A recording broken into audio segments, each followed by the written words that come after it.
you're selling some sort of a high ticket something, the reality is that the environment around what we're doing is changing.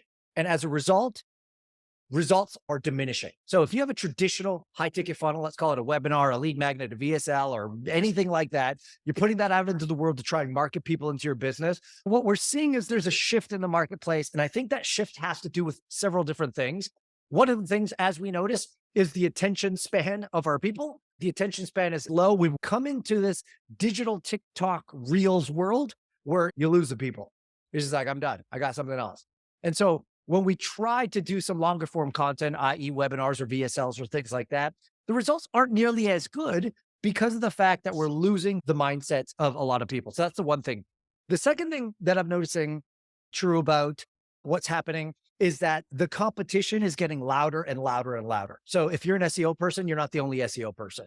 If you're a Facebook ads person, you're not the only Facebook ads person. If you're a coach consultant that does what you do, you're not the only person. And so the age-old advice of better is the way you need to go. You need to be better. You need to be faster. You need to be cheaper. You need to be more effective. You need to have something better is not going to cut it anymore for two reasons. One, there's so much competition that there's always going to be someone better than us. Okay. So I can't just come better. I certainly don't want to come cheaper, right? Because that eats into your margins and then you're do that. So I can't be cheaper. I can't be better. Whatever other comparison type things we use out there are not what's going to set us apart. So my good friend, Sally Hogshead has a great saying, and I think this is fundamental. We're going to be spending a lot of time talking about this, is better is not better. Different is better.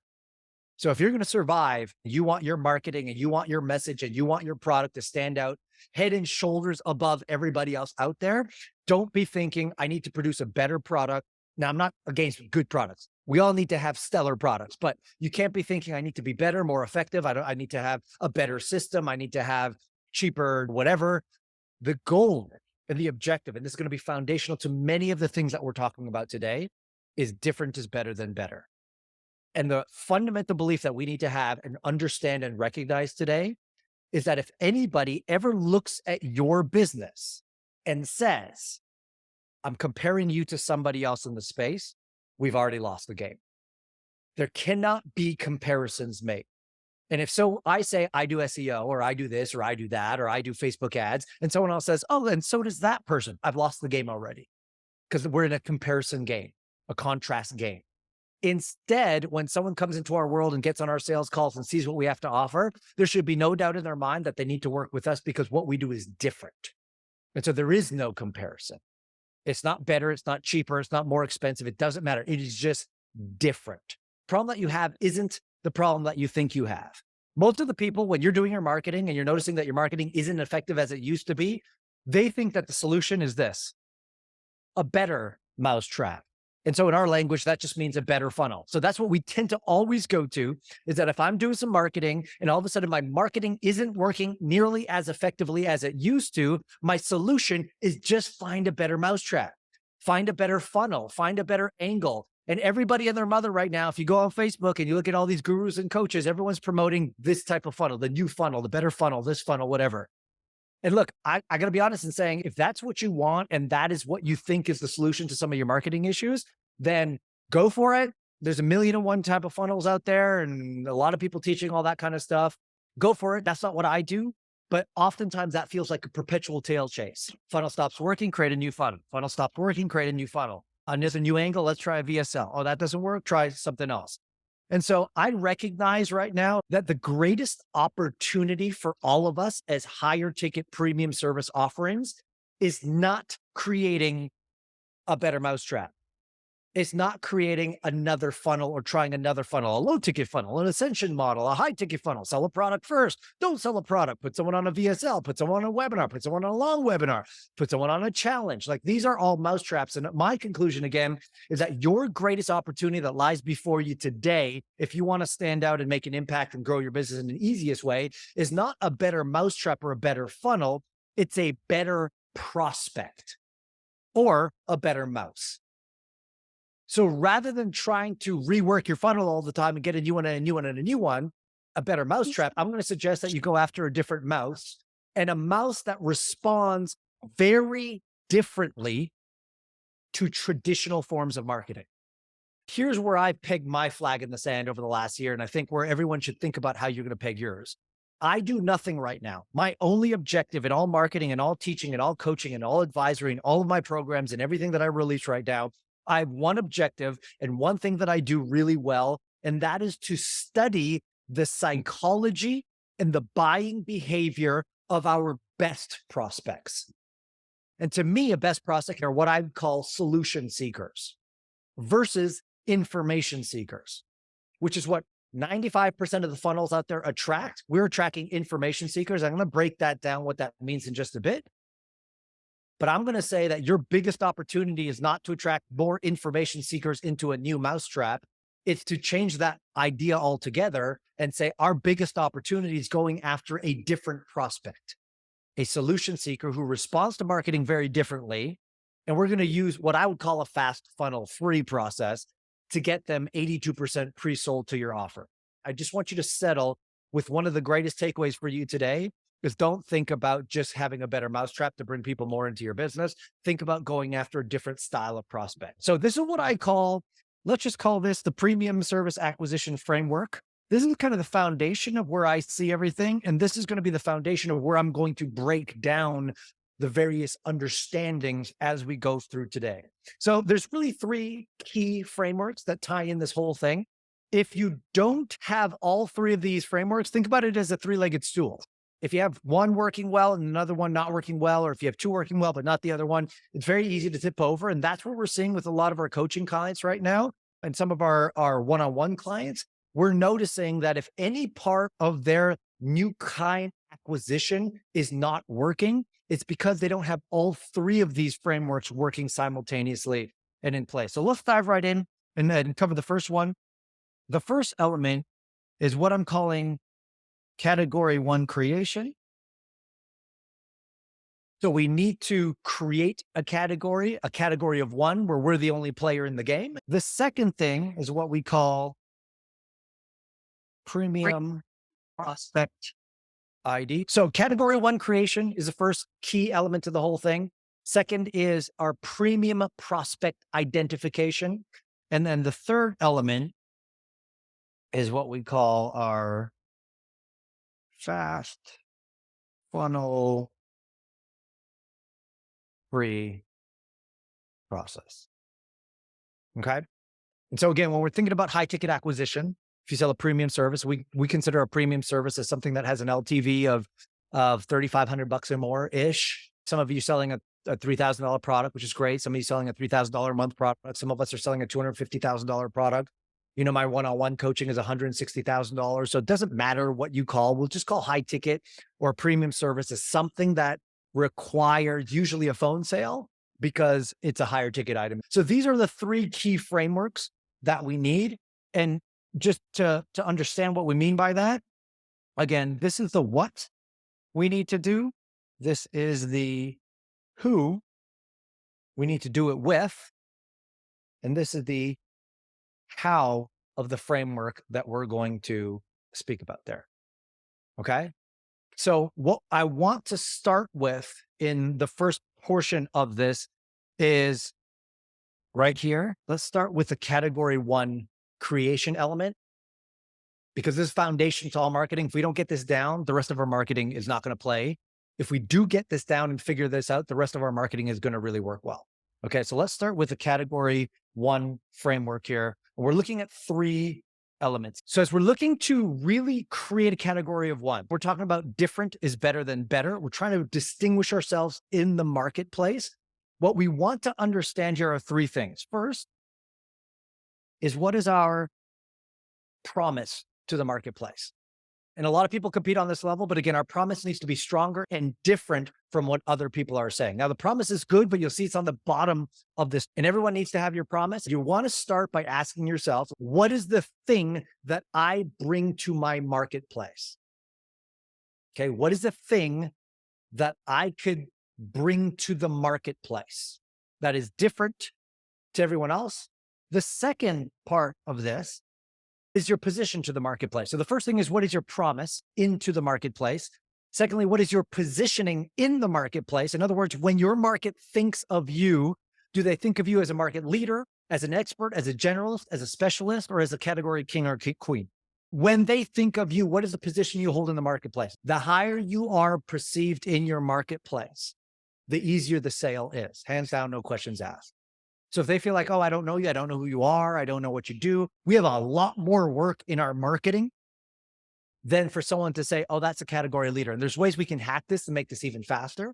But again, first your promise, secondly, your position, and thirdly, and most importantly, is your POV or your point of view. But this is the process. It's what is the promise you make to your marketplace? Got to be ultra clear on that. And is it different from what other people in your industry are saying? If it's similar, we've got some work to do. The next step up is your position. What is the position that you hold in the marketplace? Let me just give you a very simple example. Let's say this 21-year-old dude just graduated economics from whatever college or university. He went through his financial advisor exam and he became a financial advisor, and he gives you advice, or he gives you a promise of, hey, if you invest with me, we'll get you an average rate of return of 7% year on year. Now, let's say that, for the sake of an easy example, Warren Buffett comes on the scene. You sit down with him and he tells you the exact same thing. Hey, you can work with me. If you invest in our investment portfolio, you can get a 7% year on year in return from the investments that you work with me. Again, if the promise is identical from those two people, the obvious question is, which person would you trust more and who would you end up working with? And the answer is obviously Warren Buffett. Why? Because his position in your mind, doesn't matter his position in the world, but his position or the brand equity that he holds in your mind is higher than the 21-year-old kid who just kind of graduated from whatever they graduated from. And so as a result, we put more weight on that. So obviously positioning is important, because when you hold the proper position in your marketplace, then things come a little bit better. And then again, your point of view is what's really going to set you apart. So we'll get into that in just a second. But let's start first in this by looking at the promise. So in this case, what I want you to look at is, this is how you might phrase it, but you can kind of rework it to however you want. But you'd say, I do X for Y to solve Z. So the premise that we're looking at from the promise perspective then is, I do X for Y to solve Z. So here's my version of it. Again, part of this whole thing is revealing how I'm positioning myself in the marketplace. So you can kind of get a behind the scenes look at this. But how I would do this is, I help generate more qualified sales leads. So that's what I do. I do X. I help generate more qualified sales leads for what? For your premium service or your high ticket offer. And to solve what? Without funnels. And here's again my framing. This is part of the whole marketing aspect of it. So I help generate more qualified sales leads for your premium service or your high ticket offer without funnel, because funnels suck, are slow and complex, and they bring you B grade prospects. But trust marketing, which is funnel free marketing, is fast, simple, and attracts your best clients. Okay. So when you see me break that down, again, I do what? What do I do? That's kind of like, I help generate more qualified sales leads. That is the thing that the person on the end of the call, for me, in my world, that's what they want. And I do it for who? For premium, for your premium service. So I do it for people, obviously, who have a high ticket offer. That's who I do it for. But here's the angle that you need to now make note of. To solve what problem? To solve Z. I say I do it without funnels. So immediately, my ideal prospect should be perking up a little bit and saying, well, what do you mean without funnels? And then I explain it. I do it without funnels because funnels suck. They're slow and they're complex, and they bring in B grade prospects. But I believe that trust marketing, funnel-free marketing, is fast, which is the opposite, simple, which is the opposite, and attracts your A grade or your best kind of clients. So I want you to be thinking about this. When someone hears your promise to your marketplace, what is it that has them saying, oh, damn? My hope is that if I say, hey, I help you generate qualified sales leads for your premium service without funnels, I want my market to perk up and be like, what? Huh? Wait, what? That's different. Okay. I got the generate more leads part. That's cool. Premium service. That's cool. What do you mean without funnels?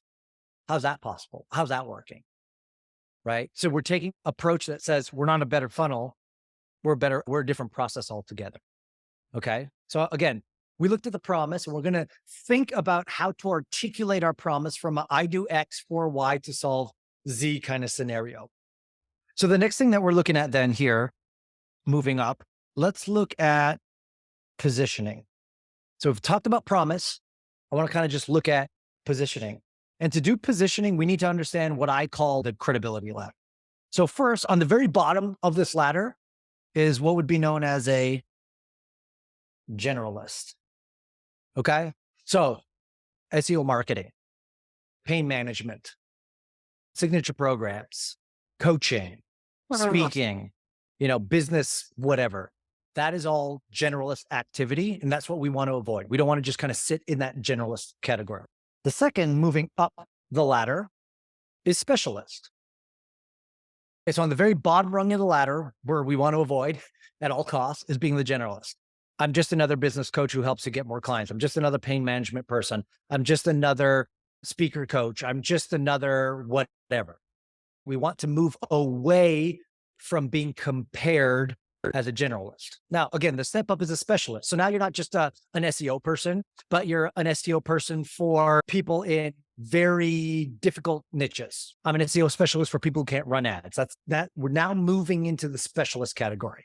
In the real estate space, a generalist is someone who sells all sorts of homes, right? A specialist is someone who sells a very particular type of home, over $1 million homes or specific category or beach homes or whatever. I think you kind of get the point of that. Now, going up another level is the expert. So this is now being seen as part of the positioning ladder as someone who's an expert in the space. So not only are they very good at what they do, they have a reputation of being very good at what they do. Experts not only teach the masses, but they also teach other experts or specialists or generalists. So in the real estate space, let's say, again, the generalist sells everything. The specialist sells certain types of home. The expert is someone who focuses on a certain category or just very excellent in the space. Like, again, I think in real estate, and I don't follow that space very well, but like, is it Tom Ferry? I think is like the real estate coach of all coaches or something like that, considered, a true expert in the space. But where we want, or where the top of the food chain, if you will, is what we'll call a category king or queen. So a category king or a category queen. And the idea here, or the understanding, is that, again, if we want to sell high ticket and we want to sell it effectively, we have to understand that not only do we need to have a strong promise that sets ourselves apart, but we need strong positioning. We at all costs have to avoid these two areas here. So if we're just a generalist and or a specialist, it's not going to cut it for us. It's not enough. And the reason for that is in these categories, there's high competition. We're competing on price. We're competing on I'm better, I'm cheaper, or faster, more effective, but whatever. When the word competition sits into our vernacular, we're already in a losing game. Okay. So think about that. We can't be in the generalist / specialist category. Where we want to up level into is at least the expert category, so that we're seen and viewed by our peers, by our marketplace, by everybody as an expert, which is obviously super helpful. And then ultimately, if we can work our way up into category king and queen, and that's some of what our discussion is going to be here today, then you own a category.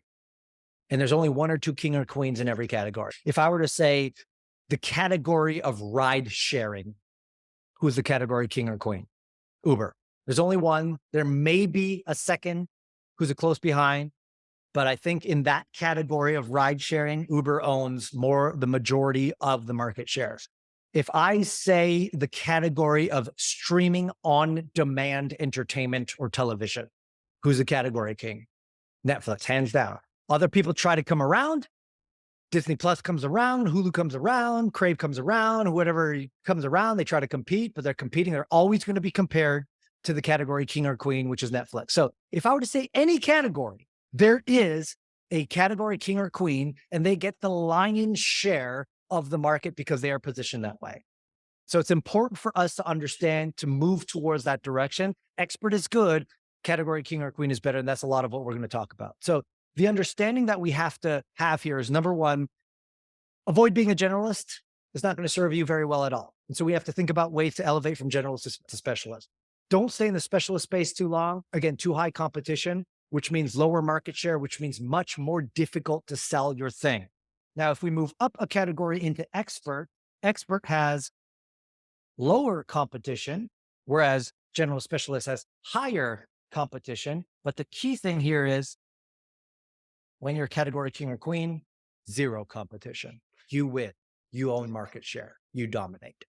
So it's very important for us to be intentional about us making the strides to move up this ladder to at least the low comp expert space and into the category space or the category king or queen space. Now, in the expert space, I'll tell you, I can talk about copy and persuasion and influence and all this stuff all day long. But there's really one major thing that will create expert status in your space.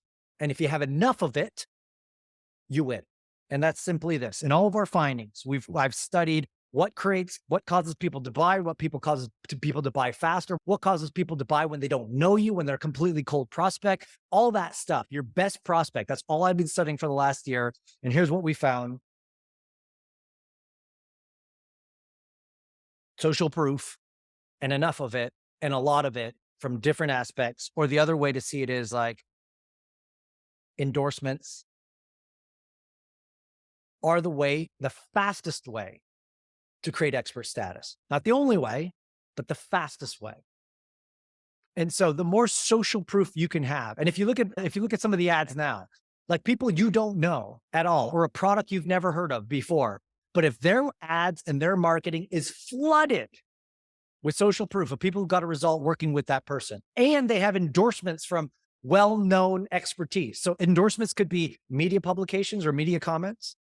So if you're featured in a media publication, if it means experts have endorsed you that are other recognized experts in the space, these are all endorsements, but social proof and endorsements. A great example of some frameworks around category design. So we talked about the concept at large. Now what I want to talk about is how to like execute some of those concepts. And what you see on your screen is what I'm going to call the point of view or the point of view framework, POV framework. And so understanding this is going to help you take what we've talked about here in the idea of category design and break it down in some executionable things that you could think about in order to start putting this all together. So when it comes to point of view, there's kind of three things we want to look at. We want to talk about framing something. We want to talk about naming something. We want to talk about claiming something. Okay. So in the area of category design, we want to frame, name, and claim. And by doing these, we're going to start to create categories and own categories and communicate properly in categories. Now, remember the foundation of all this from point of view marketing is that different is better than better. You do not want to be a better solution, a cheaper solution. You don't want to be ever compared to anybody else in your space for what you do. The moment you're compared, you recognize that you haven't created a category and that now you're in the bottom 20% of people who are fighting for whatever market share is left. And the category itself owns it. So if I were to say funnel building pages, who owns that category right now? ClickFunnels does, with Go High Level coming in behind. And there's a bunch of other things that are kind of competing, but they're competing for the bottom rungs. Someone has owned that category, right? So again, we're not thinking about how to create a better version of something. Like when Go High Level came out, they weren't just saying we're a better funnel designer, because if that's what they did, they would have got swallowed up by the category. What did they do? They started white labeling to agencies. So they know their category. They're funnel building and all-in-one CRM solutions for agencies who want to white label and be in the SaaS business.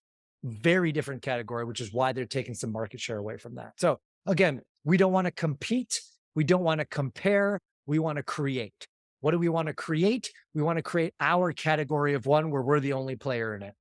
And as you've already heard now, a lot of that simply comes down to languaging, putting new words to old problems, reframing old problems to see them in a different way, because the person who can reframe the problem you get associated at also providing the solution. So when I'm going out there and I'm saying funnels suck and ascension models suck and lead magnets suck, but I'm building a category for a different type of person who's looking for a different type of solution where I'm the only player in the space. So let's start with frame. So framing, the next thing we want to do is, what are we framing? We're framing the problem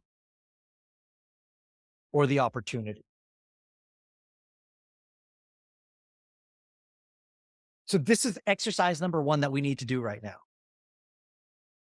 right? Is frame the problem. What is the problem? My problem is that traditional funnels are losing its ability to make an impact on the marketplace. That is a problem. What else is a problem in the whole category of funnel suck? That ascension models are not the most effective way to get someone to spend high ticket with you. The person who's going to spend $7 with you is not likely going to spend $10,000 with you. Or if they are, it's going to take a lot of time in between for them to get that. So what are my problems? Funnels suck. They're slow. They're complicated. I am framing problems that people understand. The idea is we need to frame the problem. I'm framing a problem around funnels suck. They're slow and they're complicated. And like my monkey brain, like when I see people's Infusionsoft breakdowns of their funnels of like 90 things interconnected that look like a spider web that you're reading string theory out of some quantum physics, textbook somewhere, like that, I hate that. That I'm detested by that. And I know I'm not the only one. Some people love that stuff. And if you love that, I'm not your guy. But if you're like, if it takes that many steps and this many complicated behavioral traits and this, that, and the other, or whatever, to get someone to buy something, there's got to be a more effective way. So I'm framing the problem. I'm framing also the opportunity. So when you hear me talk about it, I'm saying, hey, your greatest opportunity is not marketing the same mousetrap to the same mouse. It's understanding that there's information seekers and there's solution seekers, and you want to focus on the solution seeker because that person buys faster, buys with less resistance, and goes through the process, has more money than time. And so that's how they're going to allocate as they move through the process. So again, I'm framing problems and I'm also framing opportunities. So again, using big examples, just so it helps you understand this because we've done it. What were the problem? Like hotels suck. You know where I'm going with this and who the answer is, but like going to another city and living in a hotel with terrible experience and elevators and all this stuff, that's a problem. I don't know why we live like that. The solution is to live like a local. What about cabs? Cabs, the way to go into a new city and to get around places. Do you really want to get in a yellow cab that hasn't been cleansed for the longest time, but someone's going to talk to you about, like, that's not a fun experience. That's terrible. Now, of course, there's things that you need to overcome because people are going to be like, well, why would you ever want to get into a stranger's car? That's something that has to be educated. But again, cabs suck. What about appointment viewing? Do you remember the days where if you wanted to watch television, you'd have to wait for Thursday at 8 p.m. for your show to come around and watch it once a week? That actually existed. Could you believe that? It actually existed. You'd have to wait to watch the show of your choice. How crazy is that? But what was that? That was position. There's a problem, right? Why would you have appointment viewing? We're all time. We don't have no time. So what's the solution to appointment viewing? There's another solution to that. So again, frame the problem. And at first people won't catch that there's a problem. Well, it's all I know. A pure appointment viewing. We have people over every Thursday night to watch Lost. What's the big problem with that? Until you can continue to educate on the problem and the opportunity. What if you could watch any show you want, anytime you want, and watch the entire season in one night? Oh, that's an opportunity. Never thought of that. So first, we frame the problem or the opportunity. And then secondly, we name the solution. And the solution is not your solution. It just so happens to be your solution, but we don't name the solution as in, hey, we're name the problem. Waste is causing a problem in our world. Lomi is the solution. That's not it. It's, hey, waste is causing a problem in the world. Smart waste is the solution. Remember, so when we market the category to which our product is attached to, but we don't market the product. So now in this thing, we have to name the solution. In my case, I'll call it like funnel free marketing. That's not my thing. My product is not called funnel free marketing, but it's the solution. Or I might call it like the fast funnel. Again, I'm not happy with using the term, but I call it fast funnel because what does that implement? Most funnels are slow. And so there's a question that happens in the mind. Well, wait a second. Okay. If you use a fast funnel, does that mean other funnels are slow? So we're starting to name the solutions. What are the solutions? And again, they're not our solutions. They're the solutions that our product or our service just happens to be attached to.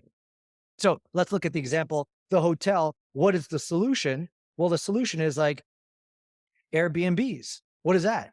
Their whole tagline was live like a local. When you go to another country or another place, or you're living in a city that's not in your own, don't get a hotel. How ridiculous is that? Why don't you live in a house like you normally do in every other time of your life?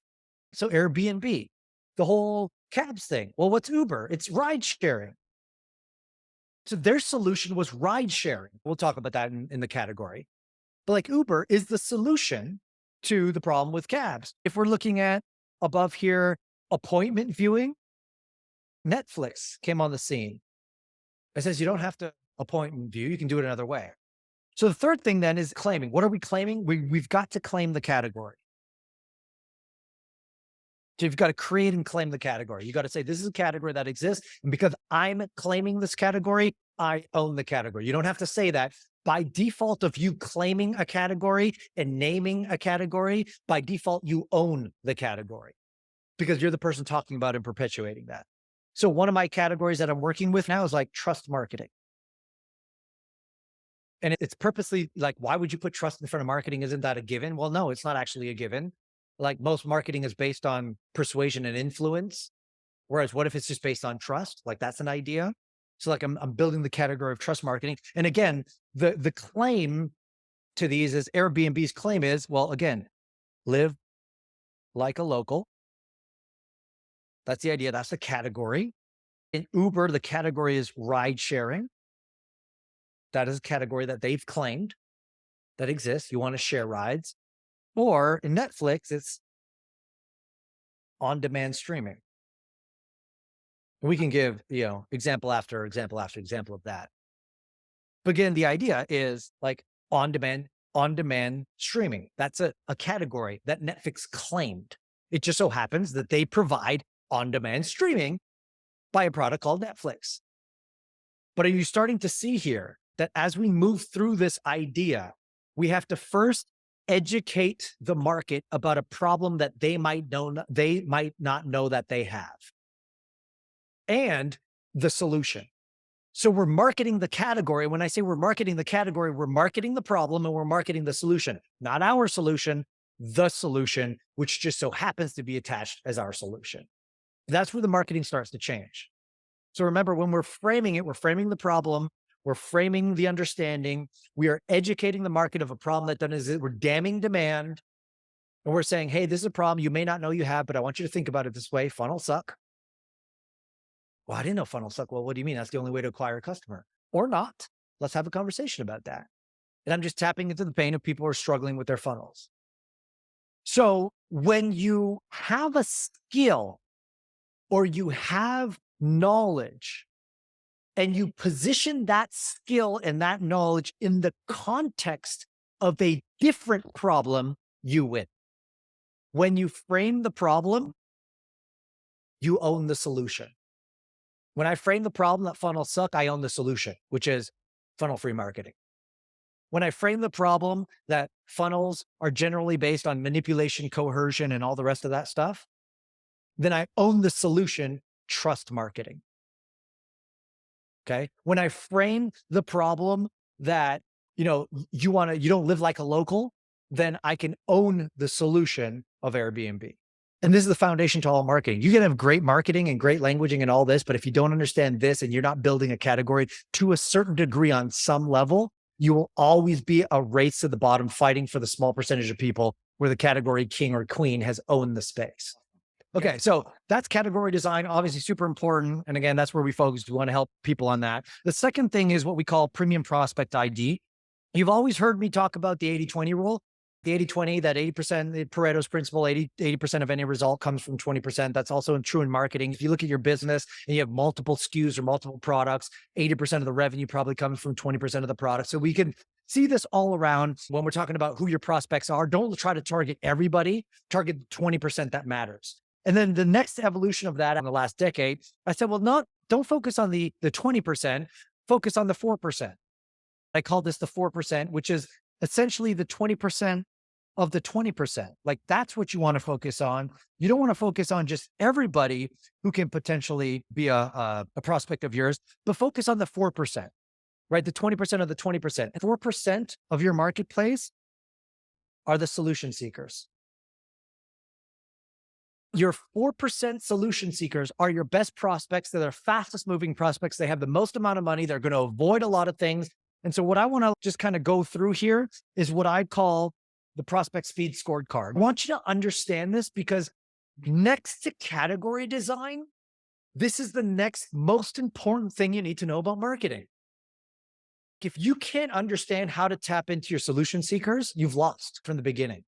And the crazy part about this is nobody is doing this now. Everybody is targeting the information seeker. So I'll kind of go through these various elements. You'll see on the left side, the 3 speeds of the people. And what I'll just kind of write here is this is a solution seeker are the greens, and the information seekers are the yellows and the reds. Okay. We're just going to look at the 3 speeds in which they operate and look at some of the categories that are true of all these things. So first, the fast. So we're looking at the fast. These are people who buy now. They're people who are very quick to take action. They don't need a lot of marketing to make the transaction happen. They like speed and they move quickly. When it comes to their solution seeking or what they're problem aware, we're going to say that they're actively looking for a solution. Okay. They're not passive and like, I don't know if I've got a problem. These are people who've got a problem and they're currently right now actively seeking a solution. The medium movers, they're interested, but they're not active. They're like, yeah, I kind of have this idea of running webinars. I think that would be cool. It may be a cool opportunity, but I'm not really looking for that solution right now. I'm interested. I'm just not active. And the slow, again, these are information seekers as well as passive. So when it comes to they're seeking of a solution and willing to pay for that solution.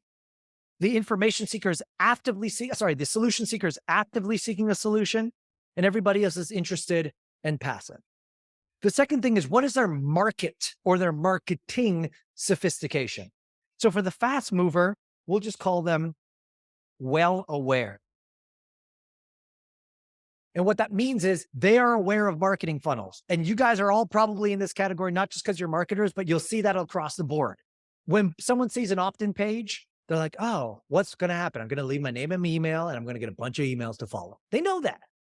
When you position a strategy call or a discovery call, what does the solution seeker know about that strategy call or that discovery call? What is it actually? A sales call. They're very market aware. They know exactly what those things are. Whereas the medium mover is familiar with marketing, but they accept the invitation. They're like, that's cool. The person who's market aware, so going back to the solution seeker, they're well aware and they avoid traditional marketing like the plague. Okay, so I don't know how many people categorize themselves as a solution seeker in here or a fast mover. I'm definitely one of them. I don't know the last time I attended a webinar.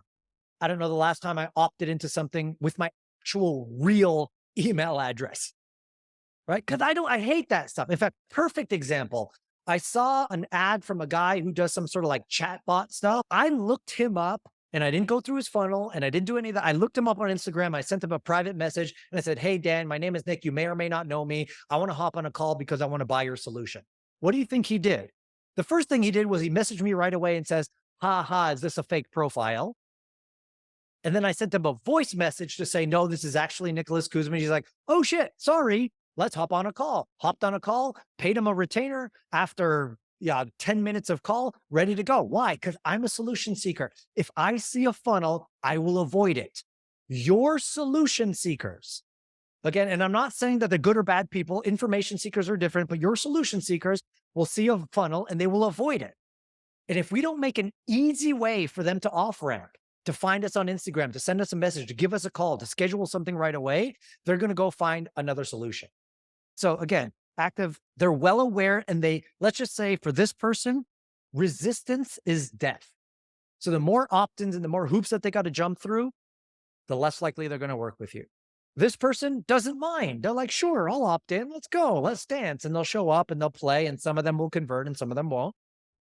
And then again, we're going to say that the info seekers are unaware. They don't know. When they see an opt-in page, it's like my mom. My mom will be like, see an ad and will be like, oh my God, what a great idea. And then get all this spam sent to her and viruses uploaded on our computer because she's totally unaware of what marketing is. And so she just kind of like goes into that process. Okay. So again, we want to avoid, what I'm suggesting is not necessarily to avoid the yellow and red, but to focus on the green first to make it work. So moving on quickly, speed to conversion. These people run. In other words, they convert in 0 to 72 hours, fast.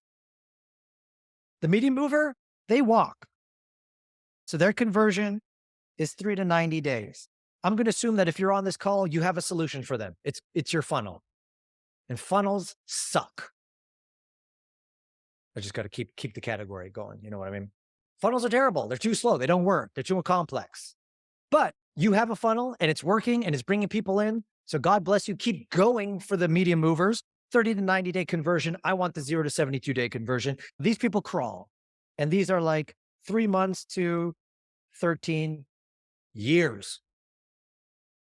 Now, what I really want to say is that none of them are bad and none of them are good. All I'm saying is we got to understand that there's 3 types of people. We've got to categorize and we've got to accommodate all 3 in a different setting.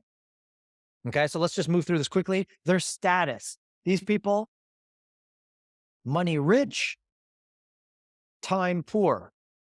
Okay, so just like I said, they want a solution. They want to pay for it now. They're not going to sit through content. They value time more than money.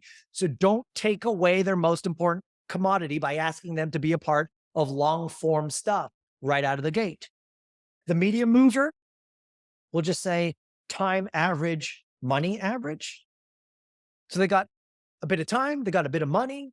So if you market to them well enough, they'll convert. You all know these people. These are in your funnel. These are people who make up 90% of your business right now. And the slow people have like no money and a whole lot of time. So they're going to go through your funnels and read all your emails and attend all the stuff and great. And they'll convert over time and that's okay. You just got to recognize that you have, this. So the star rating, I call these people 5-star. I call these 3-star. I call this 1-star. And that is not an indication of who they are as human beings. That's just how they are as prospects. 5-star prospects move quick, less resistance, buy right away.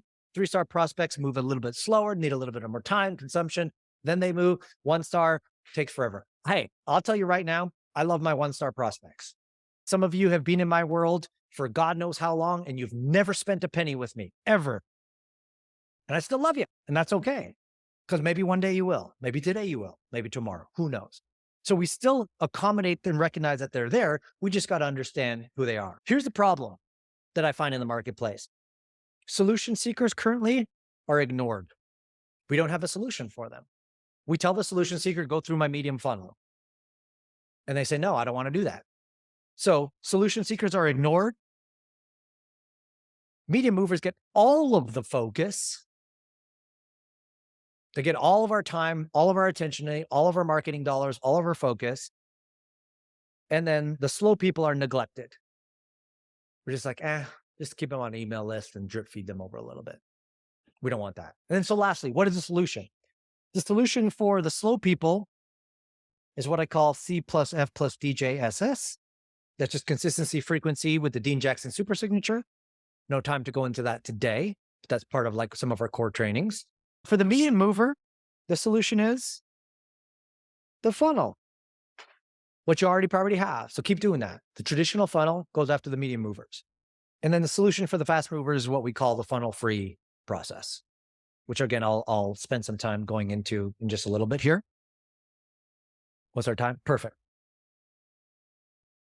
So the encouragement is looking at your marketing currently and asking yourself, do I have a process that tailors to the solution seeker? Do I have a process that tailors to the information seeker? And do I have a process that kind of tailors to all 3 speeds, fast, medium, and slow? If your answer is no, then my recommendation is not to drop any one or the other. They all have a sequence: fast, medium, and slow. Have a process that tailors to the slow and scoops them up over time. Have a process that tailors to the medium and spends 30 to 90 days in conversion, which is your traditional funnel now. But please, for golly's sake, do not ignore the fast mover who's me, who has a check in their hand and is waiting and ready to pay you top dollar for the solution, but they don't know you exist because you don't market to them and you don't have an off-ramp for them to be able to get into your world. And that, in my opinion, is a travesty. We need solutions for solution seekers. We need to contemplate ways to be able to tailor to their needs. We need to have funnels and processes and funnels. I say funnels and anti-funnels or non-funnel, whatever, to be able to cater to those folks. And in the next segment, I'm going to explain our process so you could see it and utilize it. We've got to identify who your premium prospect is first. These are people who will represent the category. These are people who spend the money over and over again. These are people who line up first when Apple releases their new phone, when they're willing to buy it and tell all their friends about it. These are the people who are willing to buy ancillary products around the category because they're so passionate about it. These are the autophiles who will spend $14,000 on a speaker that the naked ear can't hear the difference for, but they're an autophile, so they love it.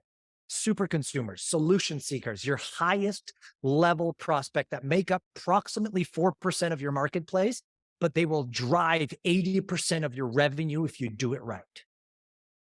So do not ignore the solution seeker, and do not have a process that allows you to bring them into your world. So now we're going to end with this last framework here, which is the fast funnel free process. It's super simple in understanding, in visual. Where the nuances happen is where things get a little bit more interesting. And that's where I really want to guide the conversation today. So the old way of doing things was essentially something like look like this. I know this is kind of like rudimentary, but let's just look at it. Like an ad goes to some sort of an opt-in page. And that opt-in could be for webinar, it could be for a lead magnet, it could be for a live event, it could be for a challenge, it could be for whatever it is. Whatever it is, we're getting somebody to opt into something. And then through that, we're putting them in our sequence, and we have some sort of a funnel sequence, which is designed to sell them something at the end of the day. So whether that's a newsletter that they kind of continue a part of, if it's a webinar series, if it's a 4-part video series, if it's a live challenge or an event or whatever, we take people through this process. And again, this is ideal for an info seeker who's asking, how do I do something? Because your lead magnets and your opt-ins are all going to be about how do you do something? How do you overcome acne? What are the 3 foods you need to take in order to avoid this? What is it like? So it's perfect for the information seeker, and it's perfect for the person asking how. But what I'm going to want to kind of like go back to here is then what about the people who are asking more so who or how do I pay for an accelerated result rather than just getting more information that we slowly got to convert them over time? And again, in its simplicity, it's this. It's an ad to an offer. And if we are in the higher ticket space, meaning we sell something that is $3,500, $5,000 or more, so 5, 10, 15, 20, 100, 150, 250, whatever it is, the offer is not going to go like enter your credit card and give me 250 grand, right? The likelihood of that for someone who doesn't know you, who's cold, who's coming from an ad, like I can't set up a thing and say, hey, do you want private coaching with Nick? Here's the thing for 160 grand, go ahead and buy it. Like the likelihood of someone who doesn't know me, who's going to convert to that is not very high. But most of us who sell high ticket are going to sell via the phone or some sort of a sequence that way. And so the idea is the offer is not the actual offer for the thing. The offer is ideally an opportunity to speak. So essentially what we're saying is, hey, I've got this thing. I know you have a problem. I have a solution. Here's why you could trust me. Here's how to mitigate the risk on it. And here's your next steps if you want to discuss it. So we're not hiding or shading anything. We're not saying, hey, opt into this thing and I'm going to teach you how to do something, because they don't want to do that. We're not essentially saying, come on a discovery call or a consultation call where I'm going to pretend to help you out with something and then try to sell you at the end of that. We're essentially saying, you've got a problem. I've got this thing that can help solve it. If you want to move quickly, if you're a solution seeker, you want to move quickly. And if you want to see how you can mitigate the risk on this, let's have a conversation about whether or not we're a good fit. So the reason they're actually coming on the call is to recognize, do we have a good fit? And if they are a good fit, then essentially, you can invite them to work with you. A few things to note. The one thing that this has to have on that page is a qualifier. What do I mean by qualifier? Because you're going after a very specific type of person, when they land on that page, you've got to know that your ideal prospect's on that page. So unlike a lead magnet where it doesn't really matter, on this page, you're saying, hey, this is only for people who meet this criteria. Here's an example of mine. For example, you'll see our qualifying statement is, hey, this is only for consultants, coaches, advisor, agency, and experts doing at least 15K a month. So right out of the gate, we're qualifying people. And I think it's important that we qualify people because we're only going for the fast mover here, the solution seeker who doesn't want to dive. We need to know that they qualify to work with us. So the first element is a qualifier. The second element is some variation of a promise. Okay. We need to say that, hey, and in that promise, it needs to be communicated in such a way where say, hey, I understand your pain and I can help solve it. Whatever that pain is. So in my case, the pain is generating more qualified leads at less costs. Like that's the pain that we solve. And so I just say, hey, finally discover how my clients are generating more qualified leads at less cost. It's a promise that clearly articulates you understand the pain and that clearly understands that you offer a solution to that pain. So again, we're not teaching a how to, let me show you how to do this. We're essentially saying, this is what we do. This is a problem you have. This is what we do. So that's the problem. The next element that needs to be included on there, differentiation, is differentiation. The concept is, well, how are you different? So just because you can say you can promise me more qualified leads at less cost, what's different about you? So going back to my example, if we look at some of it, best of all, we do that without webinars, long VSLs, lead magnets, Facebook groups, or any of the other stuff you need. So we're differentiating. In fact, I can redo this, and I probably will now that we're restructuring some of what we do here. But I could restructure this and say, hey, finally discover how to get more clients and generate more qualified sales calls at less cost in as little as 48 hours, 100% guaranteed. And best of all, you can do this all without a funnel. That could be an angle that I take. But the point is, we need to qualify the prospect to make sure we're talking to the right person. B, we need to make a promise that elevates or shows that we know what they are going through and that we have a specific answer for them. Thirdly, we need to have something on there that differentiates us from everybody else in the marketplace. So here's where our category design languaging starts to come out. We can't just sound like or be like everybody. They need to understand that we're operating on a different principle here. So our point of view comes out. The next thing that's important here is risk mitigation. And there's a couple ways to do this. One, risk mitigation is basically to do what Dean Jackson said. And that's say, hey, we'll do all this for you and we'll promise you this result and you pay only after you get the result. That's the ultimate form of risk mitigation. You pay after you get a result. Level one, ultimate form, mitigate risk. Because remember, solution seekers, they are not concerned with spending money with us. They want to spend money. They're happy to do so. Where they start to have an issue is, if I'm going to spend money with you, is my risk mitigated to the most potential it can be? And that's what they're asking. They're not saying, hey, I don't believe you. I don't trust you. I don't have the money to work with you. They say yes to all these things. They're just saying, hey, man, if I'm going to invest, do we have stuff in place that mitigates my risk? Maybe not eliminates the risk, but do we have stuff that mitigates the risk? So the ultimate level to mitigate risk on the highest level is pay after you get a result. And you can determine what those results are and what you get paid. The second level of risk mitigation is some form of a risk reversal guarantee, i.e. if you don't get a certain result, not only do you get your money back, but I give you something else.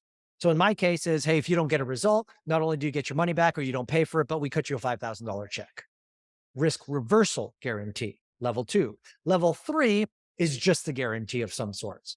Hey, if you don't get XYZ result, no problem. We'll either continue working with you until you get the result or we'll give you all your money back. And there's various levels of this. So I'm not necessarily saying you have to do one or the other. What I'm saying is there's various levels of risk mitigation, but your solution seeker is looking for mitigated risk to a certain degree.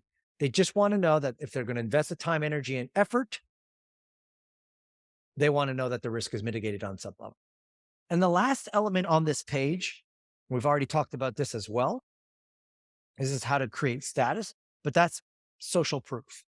So on this landing page, so let me just kind of pull up my example again. So you have You have a qualifier here. You have a promise that indicates what we do. We have risk mitigation here. We have a differentiation statement here.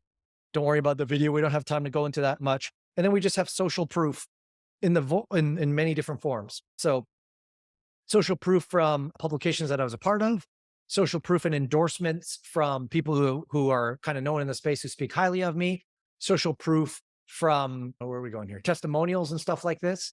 So just various elements of social proof. The more you can stack social proof, endorsements, media publications, etc., help prove your point to take that person to the next step. And again, the person to the next step for you is not necessarily buy my thing. It's let's have a conversation. Speak to our sales team, speak to me, speak to whomever. Okay. This is the non-funnel because we're not asking anybody to opt in. We're not splattering them with content and following up via email. We're not even collecting an email. We're saying for the solution seeker, here's a problem. Do you qualify? Here's how we differentiate. Here's how we mitigate the risk. Here's social proof of people we've helped. Would you like to have a conversation about whether or not this is a good fit for you? Where this starts to break down and start to have problems is when you start using medium mover languaging to your fast mover or information seeker languaging to your fast mover.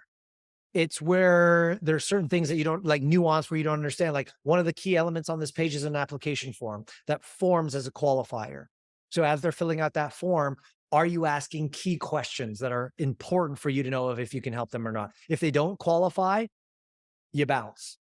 If they do qualify, you move them to the next step. Yeah, that page is go high level. Yes, Andrew. And so we integrate that all. So we have the application form as well. And there's branch logic in the application form. So if they qualify, then they move to the next step. If they don't qualify, they don't qualify. They don't move to the next step. They move to an alternative step. So you're using that application form to truly qualify and weed out the ones so that ideally in a perfect form, when you put all the nuance in there, the people who end up on the phone with you are the most qualified. They understand the process. They understand what's next. And now it's just really a fit conversation at that point.